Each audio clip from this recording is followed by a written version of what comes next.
मानवी कल्याणाची संकल्पना आणि तत्वज्ञान 375 वर्षापूर्वी ज्या महान तत्ववेत्याने जगासमोर मांडलं ते आजच्या पर्यावरणाचं असलेलं विदारण चित्र.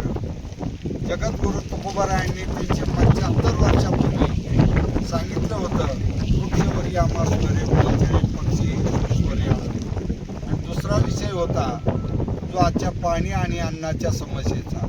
कोण आम्हा पुशे शिनलो भागलो तुझविना उपजे पांडुरंगा, कोणापाशी आम्ही सांगावे सुख दुःख, कोण तहान आणि भूक निवारे. 375 वर्षापूर्वी सदेह वैकुंठ गमनाला आज 300 अमृतकाल आपण साजरा करत आहोत. आणि ते तत्वज्ञान जगद्गुरु तुकोबारायांनी देहू या पवित्र भूमीतून आणि भंडारा डोंगर आणि भांबरा डोंगर या ठिकाणी जे चिंतन केलं त्यातून मानवी जीवनाची उत्क्रांतीचं तत्वज्ञान म्हणजे 4538 अभंग हे त्यांचं सर्वात मोठं देणं समस्त जगाच्या कल्याणासाठी आहे. म्हणून माऊली ज्ञानदेवाची विश्व कुटुंबाची संकल्पना, आता विश्वात्मक देवे ही संकल्पना पूर्ण करायची असेल तर जगाचा जो पर्यावरणाचा ऱ्हास झालेला आहे त्याचं संतुलन करूनच करता येईल.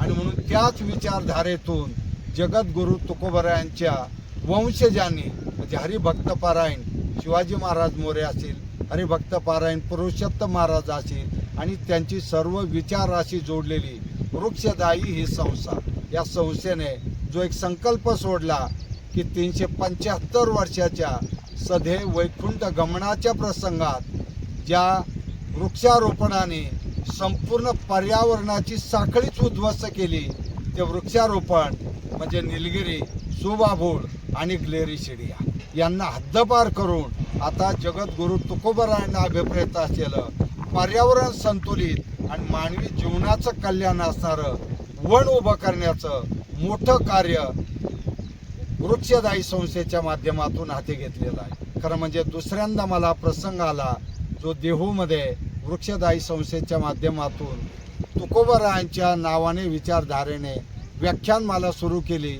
त्याचं सुरुवात माझी असे झाली आणि आता त्याच परिसरामध्ये आता वृक्षदायी संस्थेच्या माध्यमातून 4538 झाडाचं अभंग उद्यान निर्माण होत आहे. आणि यासाठी राज्यातील महानुभाव या ठिकाणी येत आहेत. त्यात काही पद्मश्री आहेत. वारकरी पंथातील सर्व प्रेरणादायी व्यक्तिमत्व आदरणीय बंडाताते असतील, ही सगळी मंडळी इथे येऊन आजच आदरणीय हरिभक्त पारायण बंडातात्या कराडकर यांच्या 75 निमित्ताने 75 वृक्षाची लागवड केली. आणि वृक्षदायी संस्थेने अध्यक्ष आदरणीय हरिभक्त पारायण शिवाजी महाराज मोरे यांनी मलाही 65 पूर्ण केले. 65 झाडं आज या ठिकाणी लावले. मला वाटतं काहीतरी पूर्वजन्मीचं नातं या मातीशी नक्कीच असलं पाहिजे, त्याशिवाय असे प्रसंग जीवनात येत नाही. आणि मला असं वाटतं की आता हा उपक्रम जो आहे, हा उपक्रमात समस्त मानवी कल्याणासाठी या राज्याला आणि देशाला नवी दिशा देणारा ठरणार आहे. कारण पर्यावरणाचं असंतुलन आणि मानवी अस्तित्वाचं संकट आपल्या सर्वांच्या समोर आहे. 75 वर्षे अमृतकालाला झाले. आता या 75 वर्षात जेवढे विकासाच्या नावाखाली निसर्गाचं शोषण केलंय, आता ते त्या 25 वर्षात परत केलं नाही तर मानवी अस्तित्वच भूतलावर संकटात आहे. तुकोबारायांची विचारधारा ही अभंगवाणीच्या माध्यमातून प्रत्येक अभंगाचं एक वृक्ष आणि मग त्याला आध्यात्मिक अधिष्ठान मिळालं तो कुऱ्हाड या झाडाकडे नक्कीच वळणार नाही. हा संकल्प म्हणजे मानवी कल्याणाचा संकल्प आहे. आणि त्याचा साक्षीदार व्हायला हिवरे बाजार परिवाराच्या माध्यमातून मला यायला मिळालं. मला वाटतं हे सर्व हिवरे बाजार आणि देहूचं जगद्गुरु तुकोबारायांचं नातं आणि पूर्वजन्मीचं काहीतरी ऋण आहे म्हणून या मातीशी जोडलं गेलं नाव. जलाशय निर्मावी, महावने लावावी नानाविदे हा जो संदेश दिलेला होता, त्याच संदेशाची विचारधारा जगद्गुरु तुकोबारायांनी पुढच्या पिढ्यांसाठी दिली ते आपल्या पिढ्यांवर मोठे उपकार आहेत एवढंच या प्रसंगी सांगतो.